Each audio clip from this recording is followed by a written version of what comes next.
Hello everyone and welcome back to Covetous Imp Gaming. Today I'm going to talk about my house rules and why I use them.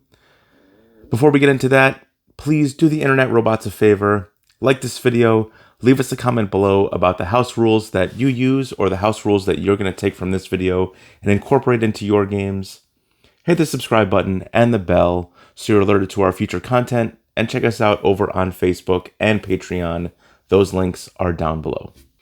I just did session 0 for my home game with 7 players, and I know a few weeks ago I talked about different ways of creating your character.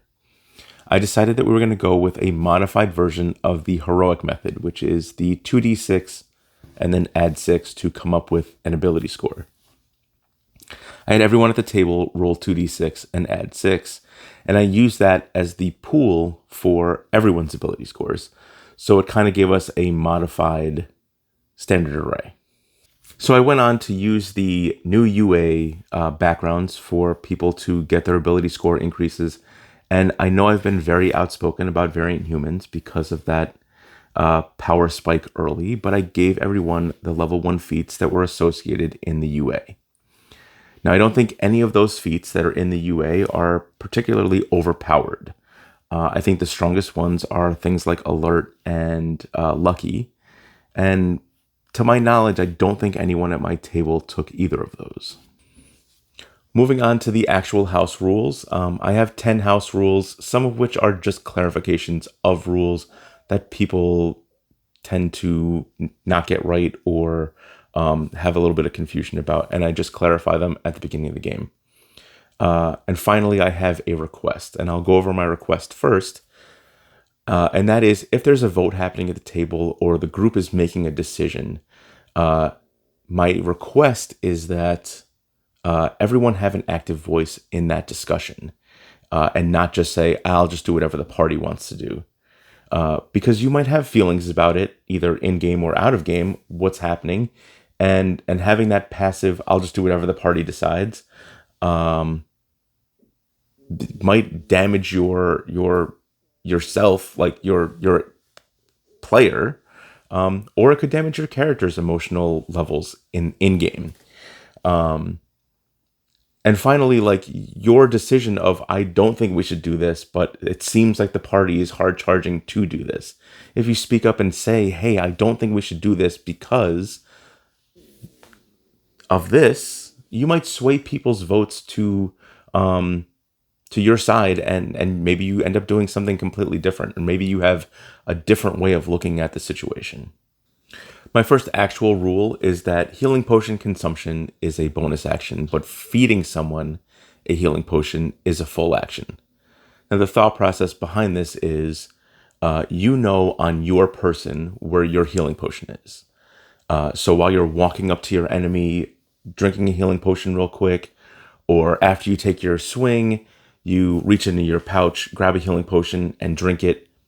It's something that you would do on the fly because you know this is where my healing potion is. However, if you're feeding someone, possibly an unconscious person, a healing potion, that takes you going up to them, taking a knee, possibly rummaging through their bags for a healing potion, and then getting it into their mouth and down their throat. That takes a lot more work than just, I know where this is and I'm going to drink it real quick.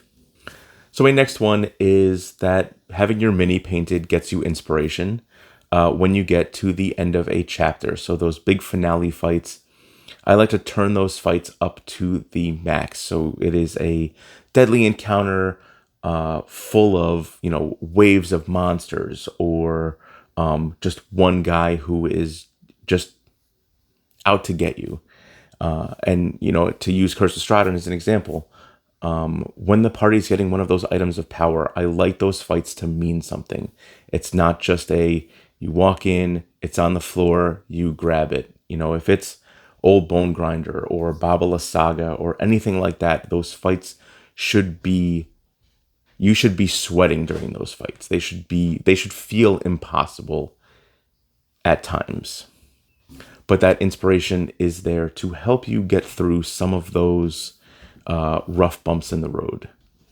So I go on to cover inspiration in general. that you can use it to give yourself advantage on an attack roll, a saving throw, or a skill check.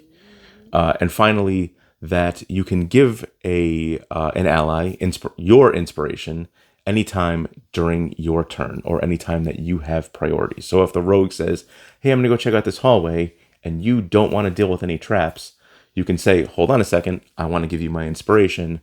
Roll with advantage, please. My next one's very simple. Flanking is not a thing. I don't like to see the Congo line of minis. I use terrain, and I want people to go where they want to go in the battlefield, where they feel safe, not where it is just that they're going to get advantage or that they're going to have more luck hitting something. I look at the same time, I look at fights in Game of Thrones. I always go back to Game of Thrones as a good example of how things are. And if you look at the HBO series, the look on Jaime Lannister's face in season 1 when he's fighting Ned Stark and someone comes up behind Ned Stark and stabs him in the back of the leg. It went from being an honorable fight to what would have been a dishonorable kill. And to Jaime Lannister, that meant something. To your barbarian, to your monk, to your possibly your fighter, and certainly to your paladin, having someone staying behind them and attacking them would feel dishonorable. While sometimes that stuff does happen, and to rogues that's totally normal,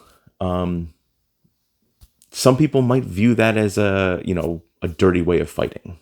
My next one is that critical failures don't happen. So if you get a nat 1 on an attack roll, your great axe doesn't get stuck in the wall. I go on to cover more on critical hits. Critical spells can still happen, and smites and all those things are still not full on rules yet, and I'm going to continue on with the old way. However, instead of rolling double the dice, I just have them double the outcome of their dice roll. So again, with that great axe, if you rolled a nat 20, you would roll your d12 and double the outcome of that d12. Orcs and half-orcs would triple that number instead. Again, not a full-on rule yet because it's still in the Unearthed Arcana. For a skill check or a saving throw, a 1 is not going to be a guaranteed fail, and a 20 is not going to be a guaranteed success.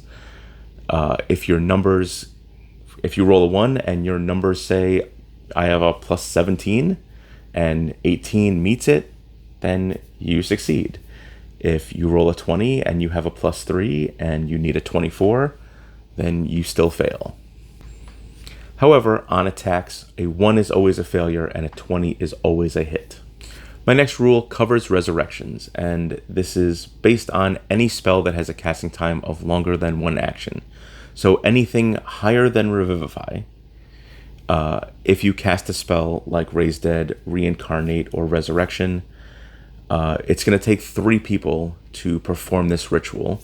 The DC is set at 10, and every time the person has died and had to come back, the DC goes up by 1. It's a religion check.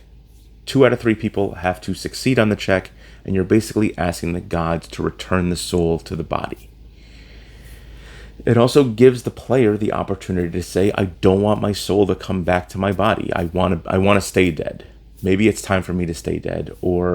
And this can do a bunch of things role-play-wise in-game. It can give the party a reason to hate the big bad guy a little bit more. It can give the party a reason to be a better team or anything. There's tons of reasons in-game why someone might say, I think I'm going to stay dead. My next rule is when you roll for hit points, you can't get less than half or your average. So if you're a D6, you can't get less than a 3. If you're a D12, you can't get less than a 6. If you roll and you get a 4 or a 3 or a 2 or a 1 or a 5, you get 6. If you get anything above that, great. And then you add your con modifier. I do this because when people are sitting around and they're talking about how many hit points they have, nothing's worse than being the barbarian and finding out that the wizard, who's rolled great, while you've rolled horrible, has almost as many hit points as you do.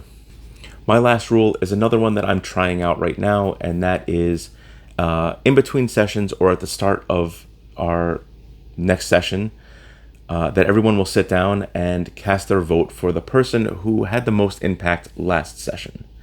And that person will start with an inspiration that can, of course, get passed around the table. But it tells that person, you did a great job and you've inspired us.